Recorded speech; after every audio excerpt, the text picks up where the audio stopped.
Let's do it. That's right, everybody. I've been to many different islands and provinces across the Philippines, and I've went to some places that I absolutely loved, and then I went to some places that I didn't exactly love, and I'm going to help you make your travel plans to the Philippines make sense with this list of 10 places for you to consider visiting. I'll also give you my list of the best ones to put at the top, in my opinion, and there will be timestamps below in the description. First up is Siargao. Now, Siargao is known as the surfing capital of the Philippines due to the famous Cloud 9, which is a powerful reef break that breaks off the west coast of the island into the Pacific Ocean. But surfing is not the only thing that you can find here, as well as many different lagoons. In 2019, this island was actually rated as the best island in the world by Condé Nast. I recently stayed here for 5 days and I hung out around General Luna, which is the main town just south of Cloud 9. We did make a full travel guide about this island and its surrounding areas. Do be sure to check that out. I'll put a link below in the description. But you can see right here they have Daku Island, Virgin Island, Naked Island, and also Gayam Island, which is probably the most famous. You can easily do island hopping of 3 islands in half a day from General Luna, the main town. By the way, General Luna is about 45 minutes away from Del Carmen, where the airport is. There's also another lagoon, which is one of the best lagoons I've ever been to in the world. And that's on the southwestern side of the island called Sugba Lagoon. So definitely don't miss that one. And next up is going to be El Nido, also known as the Little Bird's Nest. This here is on the northern part of Palawan Island. Palawan is one of the most majestic islands in the Philippines and even in the world. And El Nido is its crown jewel, sitting there at the top with many different islands that you can go around. And there are big lagoons, little lagoons, secret lagoons, hidden beaches. Super amazing place. The best time of year to visit here is going to be around April. But if you can't get here in April, try to show up from January until May, because during those other months is rainy season. I actually showed up here in September and it was rainy 2 of the 4 days that I was here doing island hopping. The best way to get here is to arrive in Puerto Princesa and then hang out, check out the underwater river over there, and check out the subterranean river over there that's a UNESCO World Heritage Site. And then drive 4 to 5 hours in a van or bus up into El Nido, and then you can depart out of here to Coron or Manila from the El Nido airport. The best place to stay while here is going to be El Nido Beach. Now we're going to go to Coron, which is a 4 to 5 hour ferry ride from El Nido. They also have an airport here at Busuanga. So the main island that you're going to arrive in, no matter what, is called Busuanga. Off the shore is going to be Coron Island. You will find Coron Town, but that's on Busuanga Island. So keep that in mind when booking your travel accommodation. The main areas to check out while here are going to be Cayagan Lake, where you can get the scenic viewpoint looking down towards the lagoon, and then go diving in that freshwater and saltwater lagoon up there on the mountain. Then you head over to Barracuda Lake and then Twin Lagoons. Those 3 are the most impressive and most popular, but I actually enjoyed Sunset Lagoon and the diving around the Coral Garden and Coral Reef. Really a magical place here. I would recommend spending about 3 days exploring around the area of Busuanga and Coron before going on to your next destination like El Nido or Boracay, something around there. Now, when you book your accommodation, try to stay in Coron Town or as close to there as possible. We did make full travel guides of both El Nido and Coron. I will put those links in the description as well. Now here we are at Boracay, which was also rated by another publication as the best island in the world. This small island north of Aklan is one of the most popular destinations in all of Philippines, although I rank it number 4 on this list.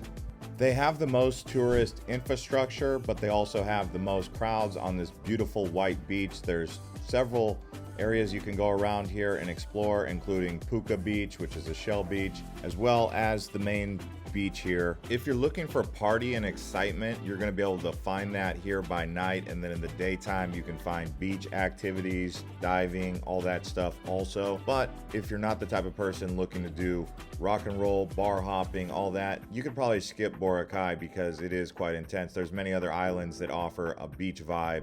And now we're headed down to the heart of Central Visayas. This here is Cebu. Here you have many different areas to explore, primarily divided by North Cebu and South Cebu. So in the north, you're going to have Bantayan Island, Malapuscua Island, and Camotes Island, as well as the Cebu Safari and Adventure Park.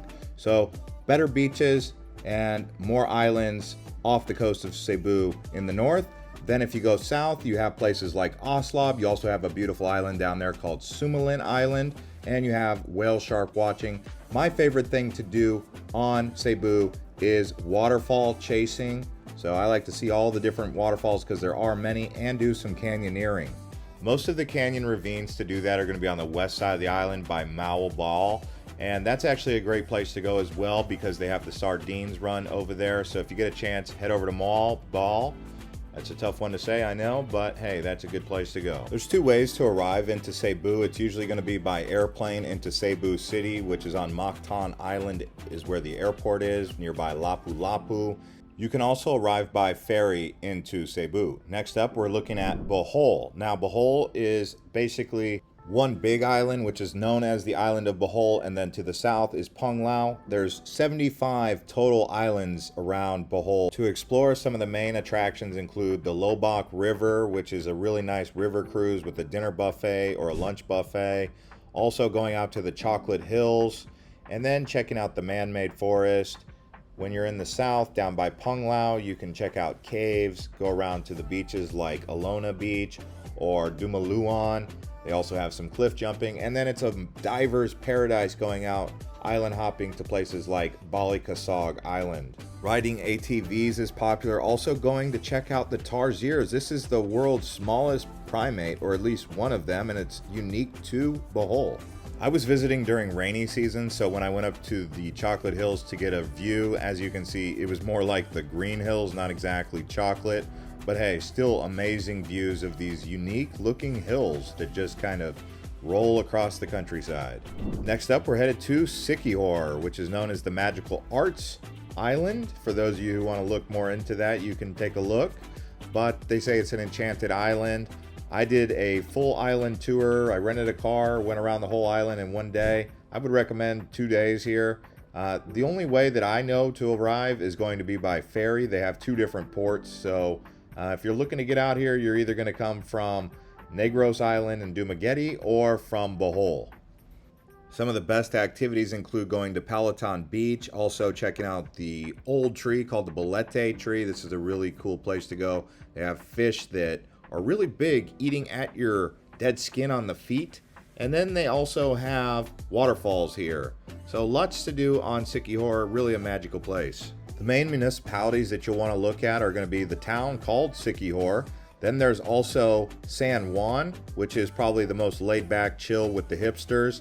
And then you have La Reina, all of which are along the beach and worth checking out. As with many islands in the Philippines, there's a Spanish history with these missions and churches. This one here is in Lazi. You may want to check that out. Now here we are over on the main island of Luzon. This here is Manila, also known as Metro Manila, which includes Quezon City as well as BGC, Makati, and many other areas. The population here is over 13 million people. It's the 6th densely populated city in the world, so it's quite busy here and traffic is atrocious.